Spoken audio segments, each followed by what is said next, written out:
This video is sponsored by Cohen Financial. More on them later. Let me show you guys my dream home.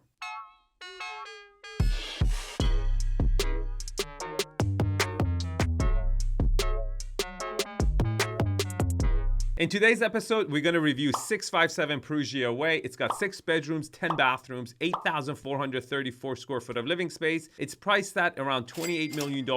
That makes it about $3,319 a square foot. And this property sits on a lot that is mostly flat, 31,482 square foot of land. Now, if you're new to the channel, I first tell you guys 3 things I like about it, and then 3 things I don't like about it. And then I suggest how I would have marketed it differently. And then at the end of the video, I will share with you guys how much property prices in Bel Air have come down since their peak. And then I'm going to share an AI tool that forecasts prices 5-6 months forward, right? So let's get started. Okay, 3 things I really like about this property. It's in Lower Bel Air, hands down one of the best neighborhoods in LA. You can't really go wrong with this. You also have golf course views, and it's just fantastic. Now, the second thing I love about this house is the architectural style. Look, this is a Monterey colonial. It's really at a, upgraded version of the classical ranch style.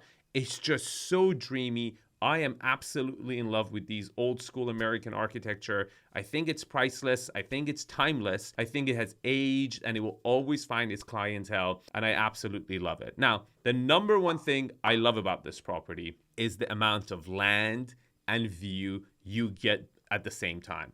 It's very rare to get this much land that has views. And I know the views are not the best in the world, but look, a treetop view in Lower Bel Air is considered very good. Generally speaking, Bel Air doesn't get as many good views as, let's say, Hollywood Hills or Truesdale, because it doesn't have much of a focal point. Downtown LA is a little bit farther and Ocean is just not close enough. So I think it's really good for Lower Bel Air. Okay, now 3 things I don't like about the property. But before I tell you that, when I want to purchase a property for myself, I call Mark Cohen, because he tells me right away if he has the best rate or not. And when he doesn't, he introduces me to someone that it does. You can't ask much more. Give him a call. Here's his phone number. Tell him Arvin sent you. Okay, 3 things I don't like about the property. Look, you got to be aware. They're rebuilding the Bel Air Country Club. Now, I don't know how high it's going to come. Is it going to block your view or not? That is a due diligence that you have to do. Ask your real estate agent, go to the city, your architect, find that out before purchasing this property. Now, the second thing I don't like about the property is the fact that this house literally sits on the street. It has a really tight front setback, and it's just super, super tight. You don't even get a horseshoe driveway. It's just right on the street, and that's just a negative, okay? Now, the number one thing I don't like about property. By the way, if you're wondering how I know all this stuff, I'm Arvin Ħedod. I'm a luxury and ultra luxury real estate agent here in Beverly Hills, and you don't have to live in Beverly Hills to work with me. I sell all over LA, and I can also consult with you anywhere around the world. The link is in my bio or in the description below.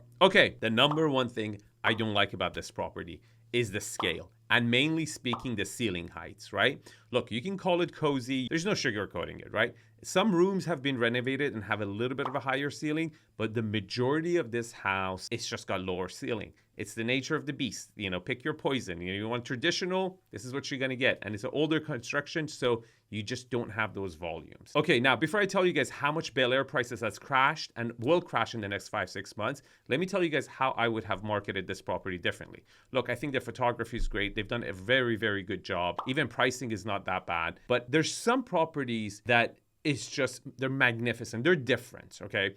They don't fit into a box. They are a lot more special when you look at all the other inventories that is out there, right? And for these properties, another alternative strategy could be not putting any interior photos of the property, right? By doing so, the grounds of this property is so beautiful. And architecturally, it's so appealing to the demographics that want to purchase in this area. And for that reason, if you don't include an interior photo and instead just put a layout map, it will create a ridiculous amount of showing requests. And properties like this, they sell themselves in person, right? And then when the buyers come in and see the property for the first time, they're pleasantly surprised. Why? Because the grounds are beautiful. Architecturally, it's appealing. The finishes are really good. The indoor-outdoor flow, the vibe and the energy will sell this house in person any day, all day, right? Okay, let me tell you guys how much home prices have crashed in Bel Air. Home prices have already come down 3.5% from their peak in July and are forecasted by zipsmart.ai to come an additional 4.7% by April. You can look at the supply. It's already up 20% and demand is down 44% compared to the same time last year. But the owner occupancy is fantastic at 70%. Now, rents have declined but are stabilizing. Okay, if you like this house, you will probably also like this house. Check it out. And I have to tell you, the content of this video is purely my personal opinion. Tell me in the comments below if you agree with my strategy or if you think there's other reasons why this property hasn't sold. I would love to hear that. And thanks for watching. I will see you in the next video.